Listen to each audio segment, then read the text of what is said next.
السلام علیکم۔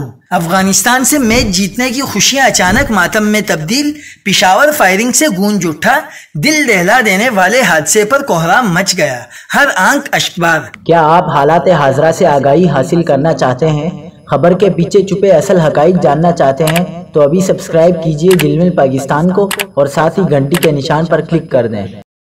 آپ کو بتاتے چلیں کہ پشاور میں پاکستان کے افغانستان کے خلاف میچ جیتنے کی خوشی میں ہوائی فائرنگ کے واقعات میں 3 افراد جاں بحق ہو گئے۔ پشاور کے مختلف مقامات پر ہوائی فائرنگ سے 3 خواتین سمیت 5 افراد زخمی بھی ہوئے۔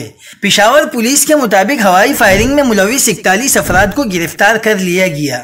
دوسری جانب پاکستان کی جیت کے بعد افغان شائقین کی ہنگامہ آرائی پر UAE حکام برہم، مبینہ ویڈیوز میں افغان شائقین کو پاکستانی مداحوں پر کرسیوں سے حملہ کرتے ہوئے دیکھا جا سکتا ہے۔ اب شارجہ کے حکام نے اسٹیڈیم میں ہنگامہ آرائی کرنے والوں کے خلاف کارروائی کا اعلان کر دیا اور کہا ہے کہ اسٹیڈیم اور شائقین کو نقصان پہنچانے والوں کو مانیٹر کر رہے ہیں۔ دوسری جانب افغان بولر سے تلخ کلامی پر آصف علی کو بھی خطرہ۔ ماہرین کرکٹ نے کہا ہے کہ آصف علی پر 1 یا 2 میچز کی پابندی لگ سکتی ہے۔ واقعے پر ICC کوڈ آف کنڈکٹ کا لیول 1 لگ سکتا ہے، جو انتہائی سنگین معاملہ ہے۔